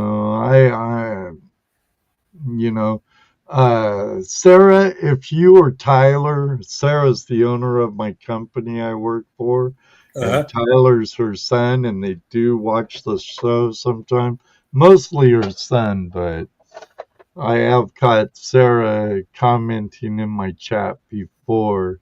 I wish you guys in the office would schedule outside work for spring, summer, fall, and have us inside in the winter, especially us older guys. But good luck with that. Right. I dress for the weather. good boots, mandatory. Layers, good coat. What's the best steel-toed boot you got to wear now? Well, I was supposed to get new Brunts in the mail because everyone I have them that I know has them have really liked them. Okay. I wear Irish setters. So I used to wear Caterpillar, mm, but that was a few years ago. yeah, I need a flat sole. I don't like having a heel. So Okay. But it isn't like back in the day when we'd be walking top plates and stuff like that. And so flat soles aren't as important, but they kind of help on a construction site, in my opinion. I like them better. So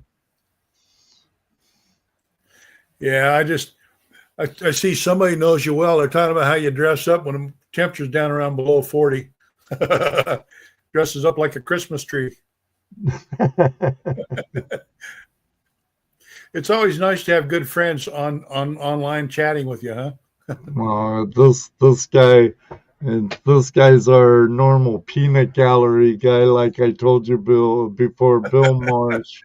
He's a good guy. But hey, Bill, if and when we get gold shows back here and I see you again, brother, I might be the ones with my hands around your throat, not Jesse. Just kidding. Love you, brother. Yeah. No, Did I say 40 above or below? Yeah. Pardon? No, I was just wondering. One of the guys give me hell for 40. It says 40 above or 40 below.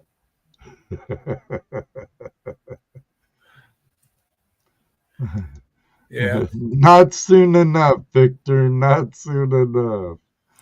Not soon enough. Hey, Tim. The fine flower gold here in Michigan likes Dream Mat. That it does. Michigan's got some real fine stuff too, doesn't it? Yeah. Well, Lake Superior, working Lake Superior is a lot like working Cape Disappointment, Yeah, okay. or some of the beaches like Gold Beach or some of those in Oregon. Welcome. Geez, time flies really quick sometimes. Everybody, I'm going to be giving away an end of stream sticker pack. Just a little thank you for hanging out with Dennis and I this evening. We have a sticker from my buddy Marius out of New Zealand.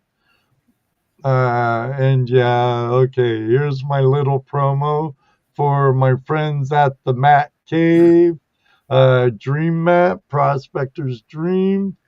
Our friend Kevin from Gold Hunter 77, an Oregonian there, then another Michigan prospector Jason E. Miner.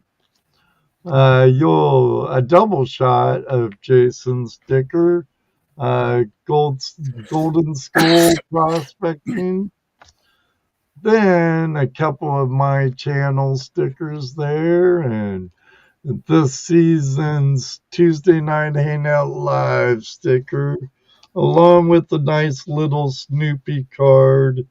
And you won't get a big mushy letter in it because my penmanship sucks. I should have been a doctor. But all you have to be is present to win. And you don't have to put in no special code or nothing. Just be active in the chat. And And we'll get this taken care of in 5, 4, 3, 2, 1. Go.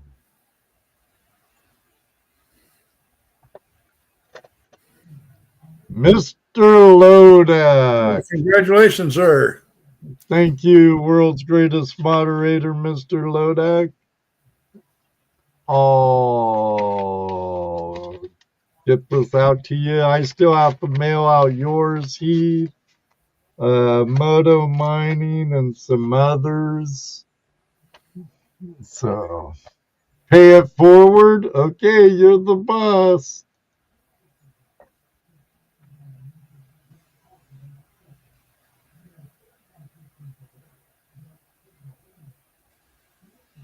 Alaskan Assassin Adventure. All right. I see you in the chat room, brother. Just email me your mailing address to flashinyourpan@gmail.com, and I will get that out as soon as possible, brother. And then you'll have my address so you could send me some of yours. But there's my email address right there, brother. So, congratulations. I'll never know. I might throw in a couple more in there too. So, you never know. You never know. Well, Dennis, I wish I wasn't commuting so far. I wish I was working a lot closer because I'd stay up later, and I feel we could continue on for a little bit longer, to say the least. But unfortunately, all good things must come to the end, and it's past 10 o'clock my time now. So everyone, thank you all for being here tonight. Dennis, thank you for joining me again tonight. I'll have to get you on in a lot sooner than 6 years. Well, get a hold of me after summer, and we'll talk again maybe in the fall. Sounds good. There is one last question. Lay it on me, man. From Ohio Relic Hunter. Real fast, does Dennis detect at all? Do I detect? A little bit. I'm not very good at it. It's funny, I can design the crazy things, but I can't use one well.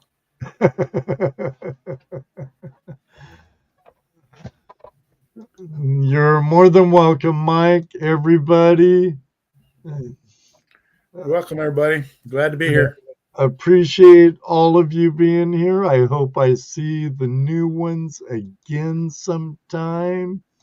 It's been a pleasure having all of you in my live chat tonight. Again, like I said, Dennis, thanks for joining me again. And You'll hear from me sooner than this last time. Everybody out there, next week, I'm not having a guest. Next week's Christmas Eve, and it will be an open line Tuesday to celebrate Christmas Eve. And remember, channel members, there's a live stream just for you guys on the 22nd. And you might want to be there because something might be given away. Something might be given away that night. Just maybe. I pretty sure something will be given away that night. So members, remember that. Everybody, thanks again. Until next time, may you always have a flash in your pan. And it does happen. Ask Alaska Gold Hunter. Ask Mike and others. He gets met at gold shows and on the stream, I believe.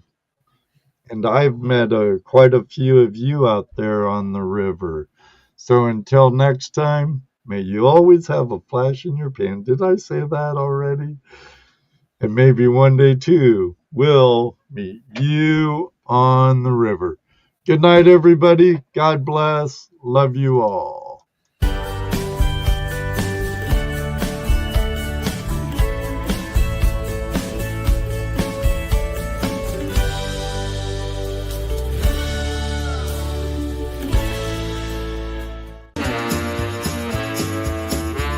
Tuesday Night Hangout Live, we've had our fun. The battery was strong, the night's been won. Thanks for tuning in, we'll see you soon. Tuesday Night Hangout Live is for all of you. FlashFam forever, we'll keep the vibe. Catch us next time, let's keep it live. The night comes real close. We're feeling great. FlashFam is together. Whenever it feels just right. The wonderful guests, good times, and so much fun. Tuesday Night Hangout Live will turn very soon. Thank you for joining us. It's been a fantastic time. Camaraderie is strong, and we're built to last. Till next time, we look forward to seeing you again. Tuesday Night Hangout Live will be back soon. Give us a like. Don't say goodbye. Just see you later. FlashFam forever. Until we meet again.